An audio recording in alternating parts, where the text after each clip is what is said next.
Hey Crafty Babes, Andrea here. I'm so excited to share with you a pocket page watch me work video where you get to see me fiddle around with paper and pictures and eventually end up with something completely different than I intended, which is the most fun part, I think, about scrapbooking. I was really excited to have some freedom to turn the camera on while I was creating, and I'd love to walk you through it. So I'm starting out thinking that I'm going to have like a mint and gray kind of scheme going on here because I'm wearing a gray and white striped shirt. The mint is kind of coming from the grass. I figured it was a good complementary color. And originally it's just going to be a one-page spread. Then I started fussing with some colors and started finding some things that I really liked.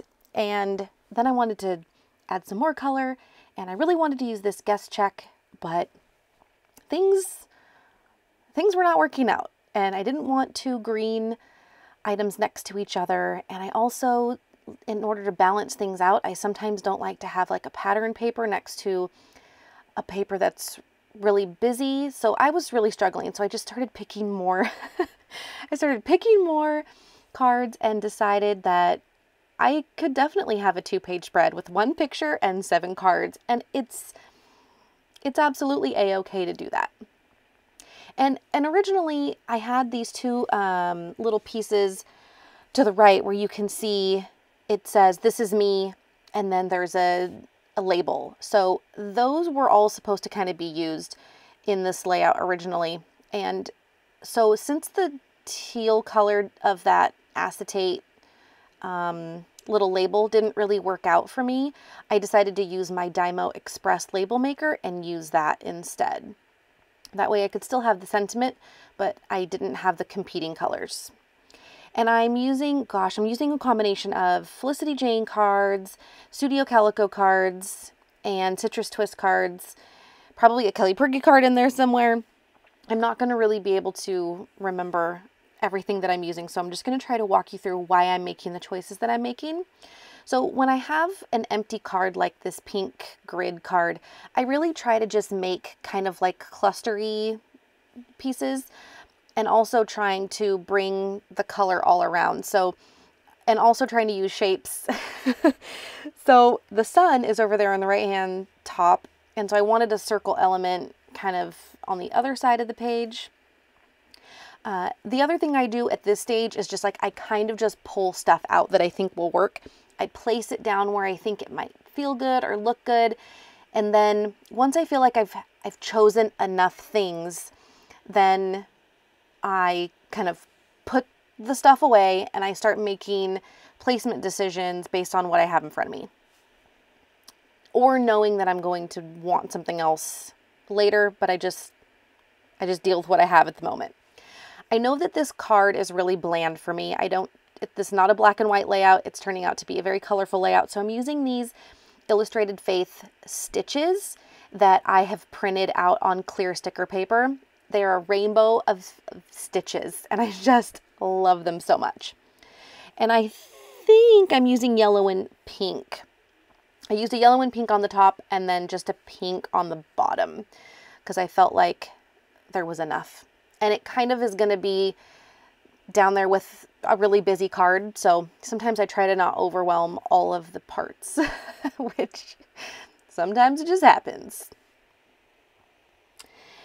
And let's see, I'm also trying so hard to use that bow, and we'll see how that works out.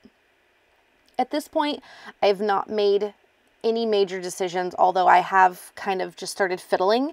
And this is the part that's, I don't know, this is the part that's really fun for me because I just get to kind of sit back and decide what I want things to look like, and where I want things to go, and how I want to cluster things, and where there's going to be good color distribution. Like, I want that black and white plaid half circle because there's black in those labels and there's black in the sunshine on my mind. And so I really want to try to evenly distribute the dark colors along with the light colors and just the colors. This poor bow. I cannot. I'm trying. It's not it's not gonna happen. I'm just gonna let y'all know right now. So let's see. I am flipping through this Maggie Holmes sticker book, and I am trying to find this sticker. Something that is like a bold kind of thing. In hindsight, I should have picked something with a different shape because now I've kind of got those two mint circles happening right there. But sometimes I don't take a step back and look at the overall. Sometimes I just am looking for something for that particular card, and that's okay too. So I am making some decisions. As you can see, I am sticking things down. Once I sit with it at a certain place for a while and I don't fiddle with it and move it around, I just make a decision. I just glue it down so that I know I don't have to think about that anymore.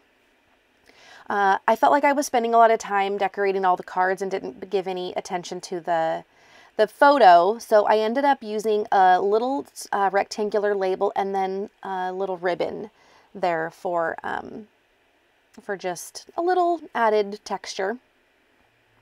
I really am trying so hard to fuss with this little flaggy situation, and it's just not working with that half circle. So I'm just going to make the flag decisions, and then I will embellish with some black epoxy hearts, or actually these are just puffy hearts. That way it pulls the black in, it feels balanced, and I'm not trying too hard.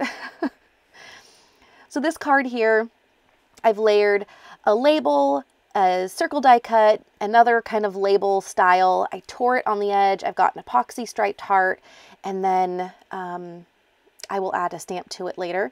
I'm trying to fiddle with this fantastic card too. It feels really weird with the camera at the bottom. I end up trying all kinds of things to even that out, and it just is not working. So I end up removing you can see, I'm taking the bottom of it. Actually, I grabbed it from the garbage can, and the part that I trimmed off of the bottom, I'm putting underneath the words, and then I'll fill in the bottom here with some stamps so that it just kind of fills up the entire center from top to bottom. That way it just felt a little more balanced. So let's see, what do I do next? I've got my stamps out now. So stamping sometimes happens early on, and other times it happens all at the end. And also sometimes it just happens when I think I need a stamped sentiment. I'll just find what I'm looking for and do it, and then I'll come back to maybe some more stamping. But here I'm taking the guest check that I've trimmed up to 3x4, and I'm just doing my journaling on it. I decided I wanted to use my little mini date roller stamp on one of the little file folders on that Citrus Twist kit card with the cute little tabby file folders. And then I am using a stamp again at the bottom of this little clustered card with the Rise and Shine. It's kind of just like a good motivational card all around. I really ended up liking how it turned out. I'm trying to use this new Studio Calico stamp set, but it turns out that there's nothing on it that I feel like works well. And so I call that a completed project. I'm really happy with how much color it ended up having versus just sticking with that mint and black and gray feel that I was going for originally. I love when that happens. So I really hope that you enjoyed seeing how these pages come to life for me on my desk, and I hope that it inspires you to get creative and play with some color. Thanks so much for watching. We'll talk soon. Bye guys.